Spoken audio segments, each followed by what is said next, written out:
Hey guys, मैं हूं बिलाल और आज की वीडियो में हम बात करने वाले हैं वन पीस चैप्टर 1148 के बारे में। चैप्टर के लिए मैं पर्सनली बहुत एक्साइटेड था क्योंकि पिछले चैप्टर में हमें देखने का मौका मिला था कि स्कूपर, गबान और रॉबिन बैटलफील्ड में एंटर हो चुके हैं और देखते हैं कि इस चैप्टर में क्या क्लैश होने वाला है, ये नहीं इन दोनों का। तो चैप्टर शुरू करते हैं बिना किसी देर। चैप्टर का टाइटल है रोनिया। रोनिया इसके मतलब शायद हमें आगे जाके पता चले। चैप्टर स्टार्ट होता है और हम देखते हैं कि कुछ बच्चे आवाज देते हैं कि रोनिया तुम कहाँ जा रहे हो? जिस पे रोनिया कहती है कि मेरे पाँव रुक नहीं रहे हो, बस मैं चलती ही जा रही हूँ। और ये कितना फनी है, मुझे बहुत ज्यादा मजा आ रहा है। वो बच्चे आवाज दे के कहते हैं कि रोनिया रुक जाओ, नहीं तो तुम अंडरवर्ल्ड में जाके गिर जाओगी। जिस पे गंको सोमर्स को कहते हैं कि पहला बच्चा अपनी पोजीशन पे पहुंच गया। जिसे सुन के सोमर्स कहता है परफेक्ट, कोशिश करना ये आवाज सारा एल्बम सुने। और वो जरूल को आवाज मार के कहता है कि टीचर्स को ऑर्डर दो, अगर 30 सेकंड में तुमने मेरा ऑर्डर ना माना तो ये बच्ची नीचे गिर जाएगी। जिसे सुनने के बाद एल्डर जरूल कहता है कि स्कूल और लाइब्रेरी को आग लगा दो। और ये बात सुनते ही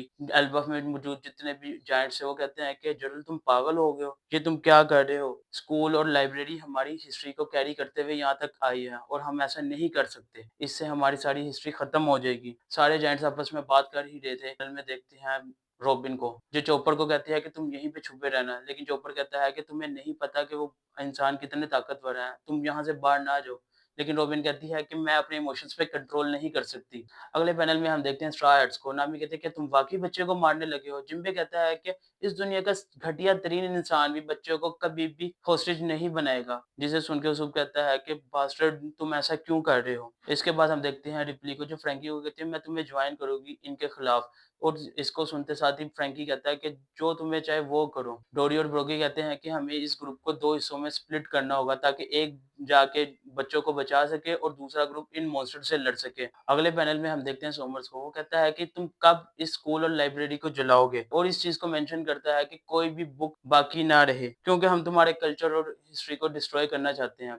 ये सुनते साथ ही रॉबिन सोमर्स के ऊपर अटैक करती है और सोमर्स के ऊपर अटैक करते साथ ही वो सोमर्स की कमर तोड़ देती है। लेकिन सोमर्स वापस रीजनरेट होता है, जिसे देख के उसुप कहता है क्या तुम ज़ॉम्बी हो, तुम्हें किसी चीज का असर क्यों नहीं होता? और सोमर्स रॉबिन को देख के कहता है कि तुमने काफी बड़ी मिस्टेक कर दी। इसके अगले पैनल में हम देखते हैं कि रॉबिन सोमर्स को पकड़ के पहाड़ी से छलांग लगा देती है, जिसे देखने के बाद सोमर्स कहता है कि वाकई तुम ऐसा करना चाहते हो? इस तरह से तो तुम खुद को ही मार दोगी। रॉबिन को नीचे गिरता देख उसुप कहता है कि रॉबिन तुम क्या हरकत कर रही हो? नामी कहते हैं कि वो उस सोमर्स को दूर लेके जा रही है हमारे से। रॉबिन सोमर्स को कहती है कि तुम्हारे थ्रोन की वजह से वो बच्चे नहीं रुक पा रहे। अगर तुम इन बच्चों से दूर चले गए तो वो बच्चों के ऊपर से थ्रोन गायब हो जाएगा और इसके लिए अगर मुझे मरना भी पड़े तो ये ठीक है। और ये सुनते साथ ही सोमर्स रॉबिन के ऊपर अटैक करता है, लेकिन रॉबिन वहाँ से गायब हो जाती है। रॉबिन स्ट्रॉ हैट्स के पास आती है और उस रस्सी को दूर करने की कोशिश करती है और कहती है कि ये रस्सी तो किसी नाइफ से भी नहीं कट रही। और अगले पैनल में हम देखते हैं सोमर्स को, जो अपनी पावर यूज़ करके क्लिफ पे वापस आता है। गंको उस बच्चे को कुछ कहने का कहती है और वो बच्चे कहते हैं कि मास्टर जेरल, मुझे स्कूल बहुत ज़्यादा पसंद है और वहाँ पे मेरे काफ़ी ज़्यादा दोस्त हैं और मुझे लाइब्रेरी भी बहुत ज़्यादा पसंद है क्योंकि इन किताबों ने हमें बहुत कुछ सिखाया है इस दुनिया के बारे में और हमारी टीचर ने हमें सिखाया है कि कभी भी किसी इंसान को तंग नहीं करना चाहिए। सुनने के बाद एंजी बहुत ज़्यादा रोने लगती है और जेरल वहाँ पे खड़ा लाचार उसकी बातें सुन रहा था। जिसके बाद रोनिया कहती है कि अगर मैं नीचे गिर भी जाती हूँ तो इससे कोई प्रॉब्लम नहीं होती क्योंकि मैं अपने आप को लकी ही समझूंगी और इससे किसी का कोई बुरा भी नहीं होगा। और सोमर्स काउंटडाउन गिनता ही है कि जरूल ऑर्डर देता है कि एनजी स्कूल को जला दो। एनजी स्कूल को जलाने ही वाली थी कि अगले पैनल में हम देखते हैं सोमर्स रॉबिन के ऊपर अटैक करने ही वाला था और वहां पे आता है गबान, जो एक ही स्ट्राइक में सोमर्स का हाथ काट देता है। जिसे देखने के बाद सोमर्स कहता है कि मेरा हाथ रीजनरेट क्यों नहीं कर रहा? और गबन कहता है कि कितनी देर हो गई हमें मिले हुए। डर के मारे सोमर्स गबन का नाम ले ही रहा था कि गबन एक हॉकी का क्लैश फेंकता है सोमर्स की तरफ और इधर होता है चैप्टर एंड। तो ये थी चैप्टर 1148 की फुली एक्सप्लेनेशन।